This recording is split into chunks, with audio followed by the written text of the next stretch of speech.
오늘은 창세기 4장에 있는 말씀을 가지고 하나님의 마음이란 제목으로 같이 말씀을 나눠보도록 하겠습니다.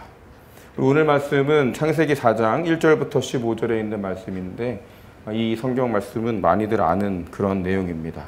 여기에는 두 사람이 등장하는데 바로 가인과 아벨이라는 사람이 등장을 하죠. 먼저 가인은 무엇을 한 사람이냐 하면 가인은 농부였습니다. 그리고 아벨은 목동이었다라고 나와 있죠. 가인과 아벨 모두 하나님께 제물을 드립니다. 하나님께서는 우리가 많이 아시는 것처럼 아벨의 제물은 받으시지만 가인의 그것은 받지 않으시죠. 우리 오늘 말씀 3절부터 5절까지를 먼저 같이 한번 읽어보겠습니다. 세월이 지난 후에 가인은 땅의 소산으로 제물을 삼아 여호와께 드렸고 아벨은 자기도 양의 첫 새끼와 그 기름으로 드렸더니 여호와께서 아벨과 그의 제물은 받으셨으나 가인과 그의 제물은 받지 아니하신지라. 가인이 몹시 분하여 안색이 변하니. 농부인 가인은 수확한 농산물을 드렸고요, 또 아벨은 자신의 양을 드렸어요. 그런데 왜 본문에 있는 것처럼 하나님께서는 아벨의 것만 받으셨을까요? 우리가 많이 이야기를 나누는 것처럼 과연 양의 첫 새끼를 구별해서 드렸기 때문에 하나님이 그 소산을 받으신 것인지, 사실 이 신학적으로 이 문제에 대해서, 그렇죠, 한 사람의 제물만 받으신 하나님의 그 이유에 대해서는 사실 여러 가지 해석이 가능합니다. 그런데 오늘은 같이 말씀을 나눌 때에 이 본문에 나와 있는 글자 그대로 같이 이야기를 나눠보도록 하려고 하는데, 이 부분에 대해서 여러 가지 해석이 가능하지만 오늘 4절부터 5절에 있는 표기된 내용을 보면 하나님은 재물을 먼저 보고 재물에 대해서 하나님께서 응답을 하신 것이 아니라 사람을 먼저 보셨다라는 사실입니다.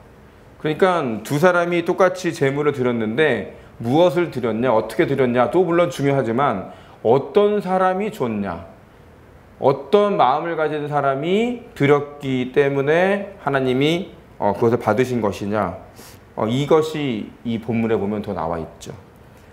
그러니까 재물보다 하나님께서는 사람을 먼저 보셨다라는 사실이에요. 하나님께서는 재물 자체가 중요하셨던 것은 아니죠. 그것보다는 재물을 가지고 온 사람을 더 중요하게 여기셨다는 사실을 우리가 4절과 5절을 가만히 읽어보면 우리가 이해할 수가 있습니다.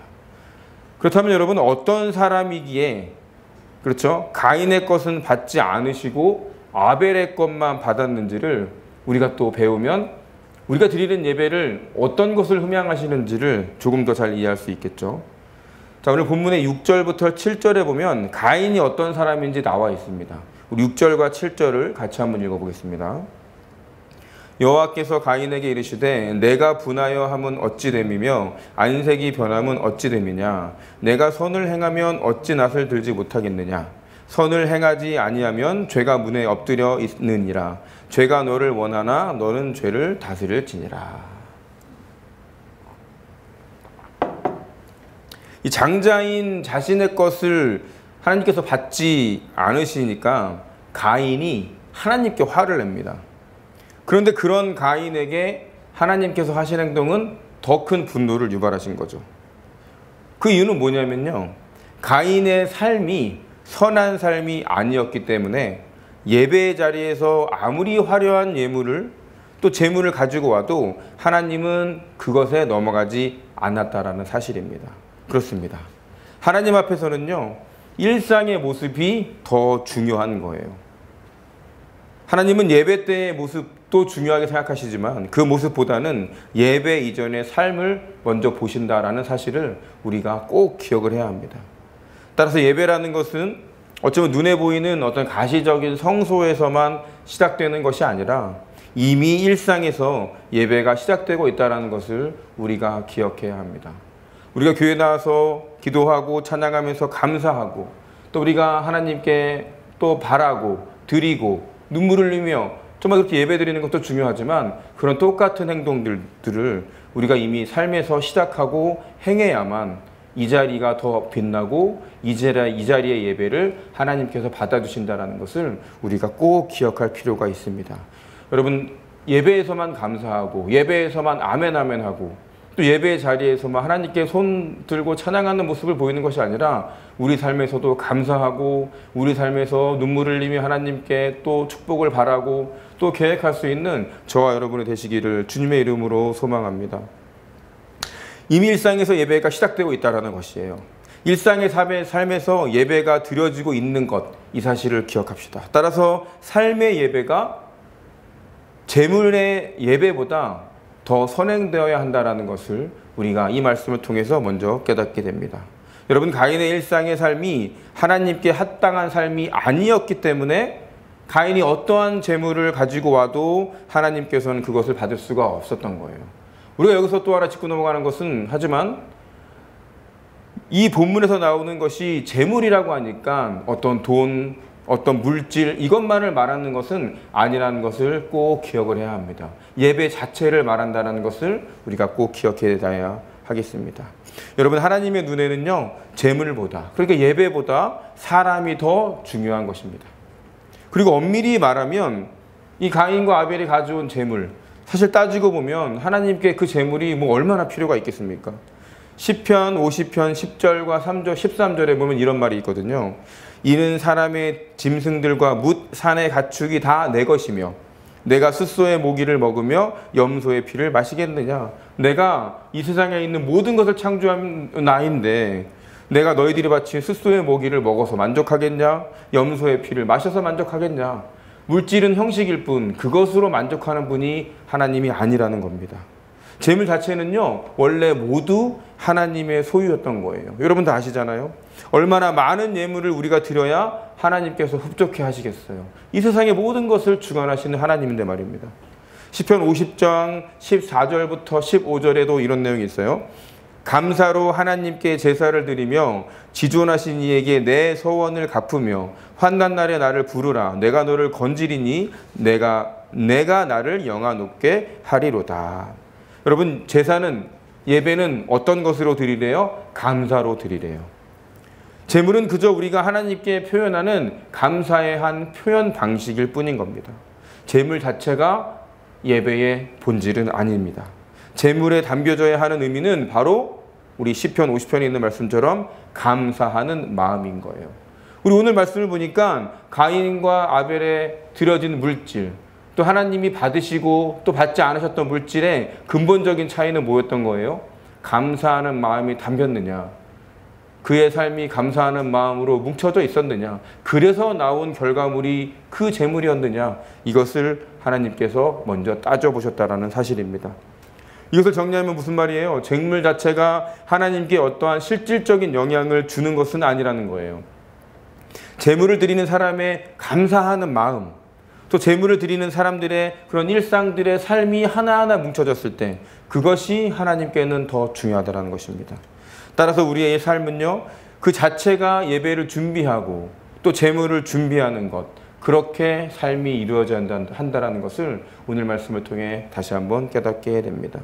우리는 하나님께 물질로만 드리는 것이 아니에요. 그 물질을 우리의 삶을 통해서, 또 윤리적인 삶을 통해서, 도덕적인 삶을 통해서 하나님께 그것이 헌납된다는 것을 기억해야 합니다. 우리가 열심히 또 하나님의 말씀대로 살아간다고 하면 성경 잘 읽고 자기 전에 기도하고 또 감사하면서 아멘 하면서 이런 성경적인 것만 생각하는데, 우리가 꼭 기억해야 될 것, 윤리적인 삶, 또 도덕적인 삶, 세상의 기준에 맞는 삶도 하나님께서 보신다는 것도 우리가 꼭 기억해야 하겠습니다. 하나님께서는요, 우리가 예배에 드리는 재물, 어찌 보면 이 재물을 뇌물처럼 드리는 사람이 있거든요. 내가 일주일 동안 마음대로 살고 또 하나님 말씀을 듣는 등 마는 등 살아왔는데, 내가 예배를 드리러 왔는데 또 이렇게 재물을 드리지 않으면 뭔가 찝찝하기도 하고, 또 반대로 내가 재물을 드리면 뭔가 한 것 같고, 마치 예배에 쓰이는 이 재물이 뇌물처럼 쓰이는 그런 경우가 종종 있습니다. 우리는 그렇게 재물을 드려서는 안 됩니다. 우리가 일상에서 하나님의 자녀답게 살아갈 때 그것이 하나의 예물이 된다는 것, 우리가 이 말씀을 통해서 꼭 기억해 봐야 하겠습니다. 여러분, 그런데 우리가 여기에서요, 기억해야 될 것이, 또 조심해야 될 것이 하나 있어요. 우리 창세기 4장 7절을 다시 한번 같이 읽어볼게요. 내가 선을 행하면 어찌 낫을 들지 못하겠느냐? 선을 행하지 아니하면 죄가 문에 엎드려 있느니라. 죄가 너를 원하나 너는 죄를 다스릴지니라. 이 본문을 좀 해석해 봐야 하는데 이 본문이 사실은 되게 어려워요. 여기 히브리어가 좀 어렵게 쓰였기 때문에 어려운데요. 이 본문을 다시 해석해 보면 죄가 나를 흔든다라고 해석할 수 있어요. 그러니까 죄가 나를 흔든다? 그러니까 죄가 나를 조종하고 싶어 한다. 그래서 마음속에 불타오르는 죄의 유혹, 이것이 우리 신앙인의 삶을 흔들어 댄다라는 그런 말이에요. 여러분, 모든 인간에게는 죄의 유혹이 있습니다. 그것이 강하게 불타오를 때도 있고 또 강하진 않지만 잔잔하게도 우리의 삶을 흔들려고 하는 그런 유혹들이 있죠. 이 죄의 내면적인 충동을 또 인간은 우리가 지배해야 합니다. 가인이 그 유혹을 뿌리치지 못했어요. 그 모습에 대해서 하나님께서는 안타까운 마음으로 죄를 다스릴 것을 이렇게 말씀하고 계십니다. 인간은 모든 마음에 이 죄성을 가지고 있습니다. 하지만 그것에 넘어가지 않도록 우리 신앙인이 끊임없이 기도하고 말씀으로 무장해야 된다는 것을 우리 말씀을 통해서 다시 한번 깨닫게 됩니다. 우리가 죄에 넘어가지 않도록 말씀을 같이 나누시기를 주님의 이름으로 소망합니다. 그렇게 보면 가인은 이 죄성을 조절하지 못했던 삶을 살았고 또 그렇게 살아왔던 것 같아요. 그것이 가장 안타까운 일이죠. 그리고 이것이 가인이 지은 죄예요. 창세기 9장 두 번째로 우리가 살펴볼 하나님의 마음인데요. 창세기 4장 9절을 같이 읽어볼게요. 여호와께서 가인에게 이르시되 내 아우 아벨이 어디 있느냐? 그가 이르되 내가 알지 못하나이다. 내가 내 아우를 지키는 자니까? 따지는 거죠. 네 옆에 같이 있었던 가인 어디 있냐라고 했더니 그 사람 내가 어떻게 알아? 왜 나한테 물어보고 그래요? 이렇게 약간 짜증내고 화내는 거예요. 결국은 가인이 아벨을 죽였어요. 8절을 읽어보면 가인이 그의 아우 아벨에게 말하고 그들이 들에 있을 때 가인이 그의 아우 아벨을 쳐 죽였어요. 생각해보면 이 장소가 어디였어요? 들판이잖아요. 들판은 인적이 드문 곳입니다. 사람이 없는 곳에 가서 충동적으로 죽인 게 아니라 아주 의도적으로 죽인 거예요. 완전한 범죄를 노렸던 것이죠. 하나님께서는 가인에게 아벨이 어디 있냐라고 물으셨어요. 그럼 여기서 하나 궁금한 게 있죠. 세상의 모든 것을 주관하시는 하나님이 이 살인사건을 아셨을까요? 모르셨을까요? 이 모든 것을 알고 계시는 이 하나님께서 가인에게 질문을 하신 거죠. 네 아우가 어디 있냐? 그런데 가인이 어떤 행동을 보입니까? 대들어요. 내가 어떻게 하냐고요? 그렇다면 여러분, 하나님께서는 지금 가인에게 질문하시는 의도가 뭘까요? 사실 이것은 에덴 동산에서도 똑같거든요. 에덴 동산에서 선악과를 따먹은 이 두 남녀에게 하나님께서는 질문을 하시는 거랑 같은 맥락인데, 모든 것을 알고도 질문하시는 하나님의 본래 의도는 뭐냐면 바로 회개할 기회를 주시려고 했던 거예요. 하나님이 우리를 찾아와 주시고 우리에게 말을 걸어 주실 때 그것이 우리에게 은혜라는 사실을 절대 잊으면 안 됩니다. 우리가 우리의 죄를 알기 때문에 바싹 엎드리고 잘못을 고백할 때 하나님의 손길이 우리를 살게 만드시고 살 길이 보이기 시작합니다. 그런데 그것조차 가인은 거부하고 있는 거예요. 하지만 하나님은 가인에게 어떻게 하셨나요? 하나님께서는 실망스러운 가인을 끝까지 포기하지 않으셨습니다. 우리의 눈을 통해서도 잘못된 일이지만 사실 하나님께서는 가인을 찾아가셨어요. 거짓말하는 인간을 또다시 포기하지 않으신 하나님의 사랑을 다시 한번 깨달으시기 바랍니다. 그러고 보면 하나님의 사랑은 우리 인간의 상상을 초월하는 사랑이죠. 한편 하나님께서는 가인에게 처벌을 내리십니다. 창세기 4장 11절의 말씀이에요. 같이 읽어보겠습니다. 땅이 그 입을 벌려 내 손으로부터 내 아우의 피를 받았은즉 내가 땅에서 저주를 받을 것이다. 첫 번째는 어떤 저주가 내리냐면 밭을 갈아도 땅이 소산을 내지 못해요. 열심히 노력을 해도 수확이 없는 허무한 삶을 살게 됩니다. 이 첫 번째 형벌은 바로 땅으로부터 가인이 버림받게 되는 형벌이에요. 12절의 말씀을 같이 읽어봅시다. 내가 밭을 갈아도 땅이 다시는 그 효력을 내게 주지 아니할 것이요 너는 땅에서 피하며 유리하는 자가 되리라. 유리하라는 자라는 것은 정착하지 못하는 삶을 말하는 것이고 계속 움직여야만 하는 고된 삶을 살아야 한다는 것을 의미하는 겁니다. 그리고 두 번째 형벌은 바로 혈연으로부터 버림받는 형벌이에요. 정착할 수 없는 이것도 그런 형벌인데 14절을 같이 읽어보겠습니다. 주께서 오늘 이 지면에서 나를 쫓아내시온 즉 내가 주의 낯을 배웁지 못하리니 내가 땅에서 피하며 유리하는 자가 될지라 무릇 나를 만나는 자마다 나를 죽이겠나이다. 그리고 마지막 형벌은 바로 하나님으로부터 버림받는 겁니다. 가인은 이 세 가지 벌을 받는데 이때 가인이 한 말이 있어요. 바로 14절부터 15절에 있는 말인데요. 같이 읽어보겠습니다. 주께서 오늘 이 지면에서 나를 쫓아내시온 즉 내가 주의 낯을 뵙지 못하리니 내가 땅에서 피하며 유리하는 자가 될지라 무릇 나를 만나는 자마다 나를 죽이겠나이다. 여호와께서 그에게 이르시되 그렇지 아니하다. 가인을 죽이는 자는 벌을 7배나 받으리라 하시고 가인에게 표를 주사 그를 만나는 모든 사람에게서 죽임을 면하게 하시니라. 이 창세기 3장에서는요 아담과 하와가 등장하고요 4장 1절에서 나온 것처럼 가인과 아벨이 바로 그 다음에 등장을 해요. 참고로 4장 1절을 우리는 아담의 어떤 감각적인 등장을 우리가 보게 되는데 이 비록 에덴에서 추방당한 아담이지만 하나님께서는 그런 아담 중에서도 자신의 자비와 사랑을 그런 약속을 철회하시지 않는 모습을 우리가 볼 수가 있습니다. 하나님은 비록 심판으로 관계를 끊는 그런 분은 아니라는 것을 우리가 여기서 알 수가 있어요. 가인도 엄청난 죄를 지었고 또 회개할 수 있는 기회를 줬단 말입니다.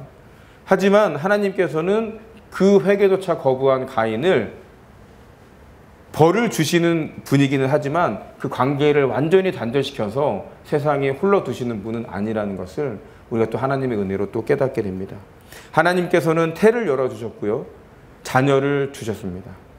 4장 1절에서는 가인의 출생이 소개되는데 2절의 내용을 유추해 볼 때 가인과 아벨 두 명의 자제만 낳았을 것이라고는 사실 단정할 수는 없고 가인이 혈연으로부터 버림당한 형벌을 우리가 또 볼 수가 있습니다.